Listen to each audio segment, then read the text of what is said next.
The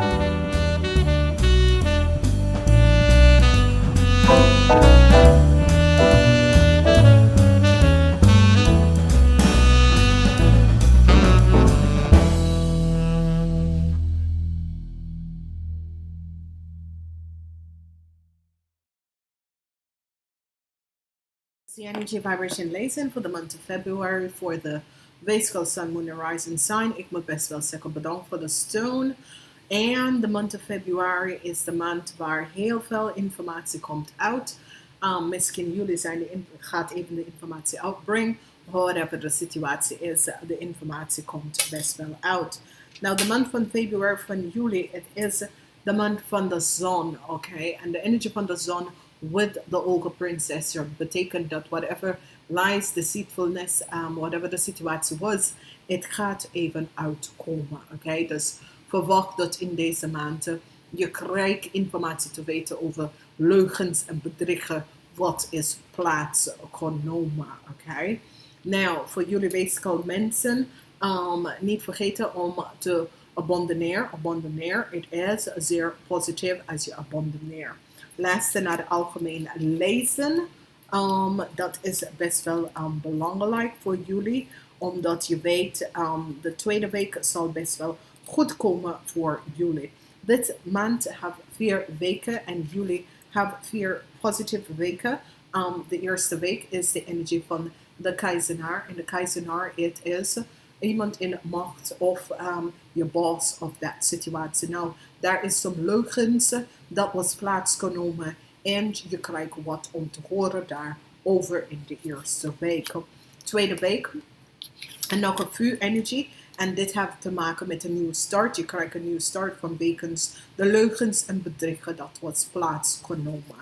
Dan in de derde week de energie van de aarde-element. En je hebt hiermee te maken met een beoordeling over deze persoon. Nou, deze persoon kan je zon zijn. En dat is iemand tussen de leeftijd van 18 en 45. En dit is een stiermark of een steenboog.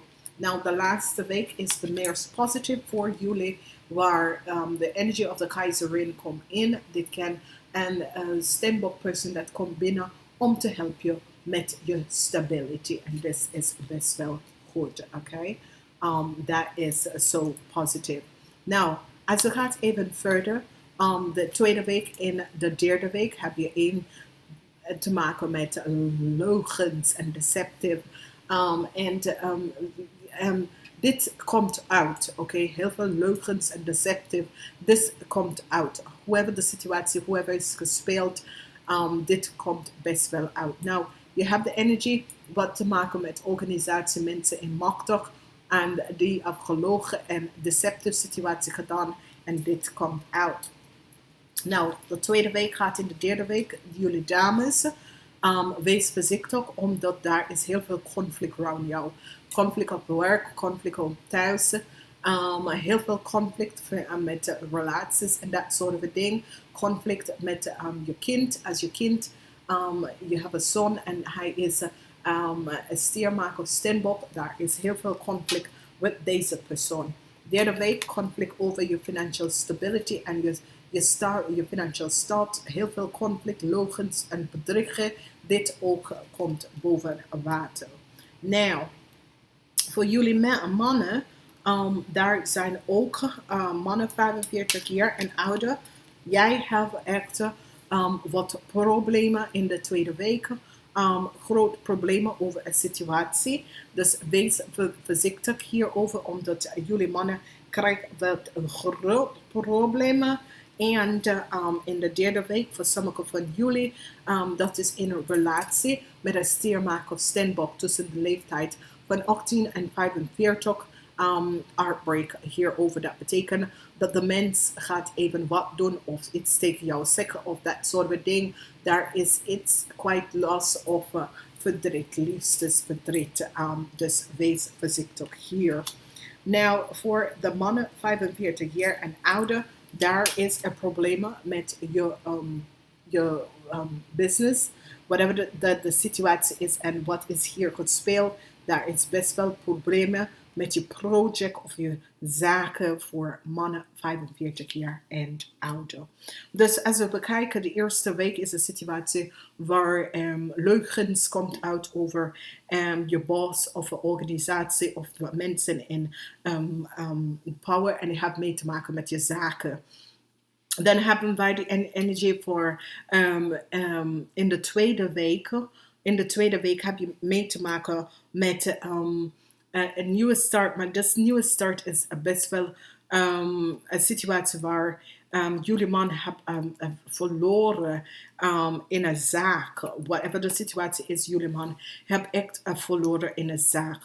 Nou, de derde week is waar heel veel van jullie krijgen liefste verdriet of dat soort van ding waar je relatie behind ook of er is liefde verdriet met een situatie dat is hier gespeeld voor jullie. Dus wees voorzichtig hierop.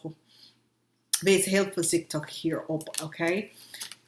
Als we bekijken de algemeen lezen voor de mensen 18 tot en met 30, heb je de Raad van Fortune, which is zeer positief. Het komt binnen. En een werk, daar komt een eind naar je werk, whatever de situatie is. Daar komt een eind naar je werk, whatever dat is gebeurd. Daar komt een eind naar je werk. En daar is heel veel conflicts rond jullie. En wees voorzichtig, want jullie hebben een beetje vijand daarachter. Mensen 30 tot en met 45 heb je best wel beoordelen. Je bekijkt een situatie. Liefde is niet zo goed voor jullie. En daar moeten jullie echt oppassen, dames. Het is best wel een moeilijke maand voor jullie dames, 45 jaar en ouder. Heel veel conflict op de werkvloer, conflict overal around jou. Je probeert even achter de waarheid uit te komen en dat soort van dingen. Hetzelfde voor de mannen, 45 jaar en ouder. En dat is een beetje raar in de sens dat deze situatie komt best wel op voor jullie in deze maand van februari. Dus wees voorzichtig wat hier gebeurt, omdat het is geen prettige maand voor jullie in de maand van februari. Het is een beetje een rare maand te gezegd. Maar jullie proberen echt de waarheid over bepaalde situatie even uit te komen. En dat is best wel goed. Maar voor jullie mensen, er is best wel wat voor jullie weegschaal. Er is heel veel dat komt op je bord, jullie weegschaal. Maar je gaat even hulp krijgen. Maar wees voorzichtig met de mensen rond jou, omdat voor jullie mannen, je krijgt echt wel heel veel vervelende dingen met je zaken. Met je zaken. Dus als je hebt zaken, jullie mannen, wees voorzichtig, omdat daar is heel veel vervelende situatie dat komt op te spelen voor je zaken. Dus je moet daar bezig en communicatie is wat je hebt nodig in deze maand. Whatever de situatie is, especially de situatie met je kinderen, communicatie is wat je hebt best wel nodig. Dus wees voorzichtig. Je krijgt de animal gids is de raven. En dat is best wel goed. Omdat ik breng je gewoon een reap op je animal spirit guides. Omdat in dit jaar gaat we daarmee werken. En je hebt de energie van de raven. Look forward. Kijk de toekomst uit. Dit is best wel positief. Kijk best wel de toekomst uit. En dit is, dan komt het best wel positief uit voor jullie. Just kijk vooruit en niet wat gebeurt. Nou, voor de Ascendance Masters is dat ik open myself to higher wisdom. Ik open myself op naar positief en meer intellectual informatie dat komt binnen. Omdat deze maand van februari is over communicatie en alles wat heeft daarmee te maken. Jullie krijgen de keel chakra, whatever de situatie is, jullie krijgen echt de keel chakra. En with de energie van de keel chakra, je hebt mee te maken met bepaalde situatie dat speelt, oké? En nu zie je best wel door communicatie, je krijgt uit wat het is. Door communicatie, je krijgt uit wat het is. En het is zeer, zeer positief. Dames en heren, ik wil jullie wensen een zeer, zeer, zeer positief maand toegediend. En namaste.